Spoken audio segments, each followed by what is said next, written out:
What's up, guys? Once again, it's Kennard Vernon Stewart here for the podcast. We're doing another car video. Been on the move for the last couple of days. Got some stuff going on, but I still want to make sure I get at y'all on this YouTube tip. Go ahead and like the video, comment, and subscribe to Vernon Speaks Sports Auburn.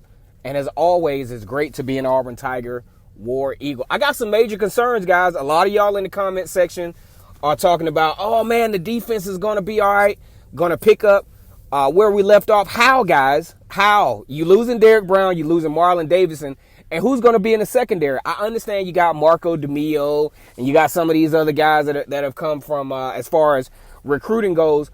But one thing you got to look at, because I talked about Smoke Monday, Jamie and Sherwood, and Christian Tutt just the other day, and we got to field. I mean, this field cornerback position has to be properly filled. I'm not too sure that Christian Tutt can fill that position. I like him a little bit more on the boundary, but I also like him. He's so versatile. I also like him at the star/nickel position. He's a good tackler in space. He's very aggressive. You can tell this dude really loves making plays. So much so, sometimes to a fault, because he's fumbled a couple of snaps. I mean, not a couple of snaps, but a couple of punts trying to make a play. I think about the Minnesota game. Noah Igbinoghene just torched Minnesota on a kickoff return for a touchdown. I'm talking about untouched, a great block by Matthew Hill. He just basically eased into the end zone. At a certain point, it looked like Auburn had a chance to break that game away. Auburn was actually about to get the football back. Christian Tutt, I could just tell by the way he was standing back there. Just wanted to make a play so bad. Christian Tutt got his, man, I want to eat too. So, ill-advised, fielding the punt, totally out of position, totally just in a position to make a huge mistake, did it. I think that fumble punt in an already, a game where there wasn't much consequence, to be honest. A lot of folks are mad that Auburn lost that game. I'm kind of mad they lost it too. But at the same time, that play by Christian Tutt set the tone, gave Minnesota some momentum. Auburn had a chance, what looked like they were about to get the hurry up, no huddle going early. Could have kind of broke the game away, but Christian Tutt in that fumble really essentially not only kept Minnesota in the football game, but gave them some new life. Auburn lose that game 31-24 against one of the hottest teams in the Big Ten last year, especially at a certain point after beating Penn State late in the season. They made an epic jump. They were like number 17 in the country. Minnesota was number 17 in the country, jumping all the way up into the top 7, top 6 area. So great team. Auburn lost to blah, blah, blah. But here we go, though. Everybody keeps saying, I look at the comment section, oh, the defense will be just fine. I think so in a way, because look, you got some of the best combination of linebackers in the country. I think KJ Britt is well on his way. If he can duplicate and also duplicate his running running defense style, especially in between the tackles, and kind of polish up his intermediate passing coverage, I think KJ Britt could be poised to have a really nice season to where he should be an All-American, at least second team at worst. But when I look at the defense, I'm really concerned about the secondary, especially when you look at the SEC and the types of wide receivers that Auburn is going to have to defend. You got the fast guys from Alabama.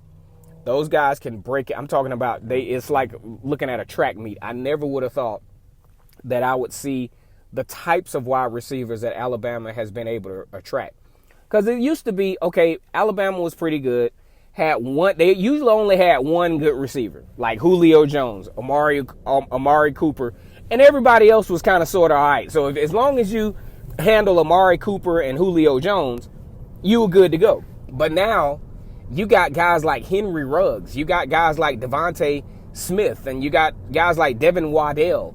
And then you go down south to LSU, you got the type of guys like Jamar Chase. And those guys who are just hard to cover. Because even though the ones at LSU, they're not as fast, but they're big. They test you vertically. And you have to be able to sustain. It's more of a power type passing game. because these guys are big, they can block, and you know LSU is going to have, just like Alabama, is going to have some real good talent in the backfield, going to be protected by a good offensive line. The only question, though, as we go into this season is looking at the quarterback position of other teams. Auburn is pretty solid with Bo Nix coming back. Of course, you got Ole Miss, who has their quarterback returning. A nice quarterback battle brewing in Georgia as JT Daniels, former five-star recruit transfer from USC, is now in the quarterback mix with Jamie Newman. So that's going to be interesting to see how that turns out up in Georgia. So one thing that Auburn can say is going in their favor is the fact that you just don't have that generational, once-in-a-lifetime talent at quarterback this particular season. Because I don't care what any of you all say. I mean, you can do whatever you want to do. But you put Tua Tagovailoa in that Iron Bowl, it's a totally different outcome.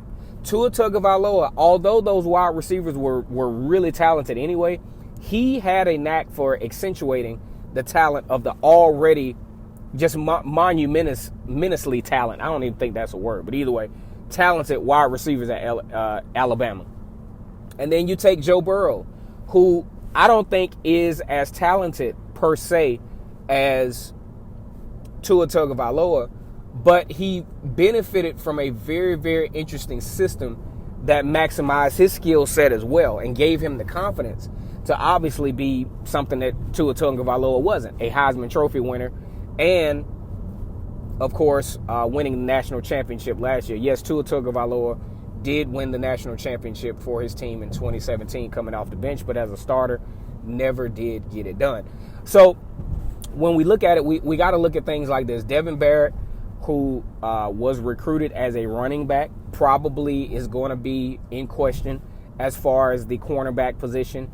You also look at Matthew Hill, he looks to be making the transfer over to the secondary. So that's my biggest question, guys. I mean, you know, in the SEC, you still have to have a semi-elite secondary, and I just don't see, unless, you know, especially with spring football not being in play, I just don't see where it's going to happen. I mean, Auburn is really going to have to benefit from some very strong play at the defensive line and linebackers and really hope to get lucky, honestly, with this cornerback position. All right, let me know what you guys think about this particular deal. I'm really concerned about this. Like the video, comment, and subscribe to Vernon Speaks Sports Auburn.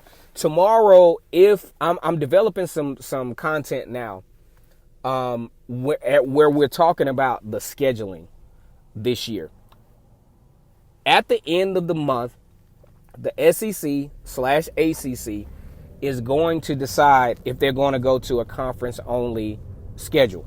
That's just assuming that the season takes place, period. But I'm a little iffy on whether the ACC and SEC should do this because there's a lot of interconnectivity between the two conferences. Of course, you got Florida versus Florida State, which is a rivalry, obviously. You have South Carolina versus Clemson, which is a rivalry as well, which I don't think should be cut out of the mix. You just lose a lot by getting rid of those kind of games. Just ask Texas A&M and Texas. They say they don't miss it, but I believe they do. You also have situations like Auburn in the Kickoff Classic. They seem to be regulars at finding a hot ACC team to play against. They are scheduled to play North Carolina the second week of the season. I think the ACC and the SEC could still go as planned schedule-wise because they're concentrated in the same general vicinity. Travel would be no different, honestly, for the teams because you're traveling within the same circle. You're just in a different conference. But we're going to talk about that later because I want to talk about, like, let's say if they do go to a conference only, how that can open up some opportunities in the SEC to get some interconference games back going, like, say, Tennessee and Auburn, Florida and Auburn, stuff like that. But go ahead and like the video, comment, and subscribe to Vernon Speaks Sports Auburn. And as always, it's great to be an Auburn Tiger, War Eagle.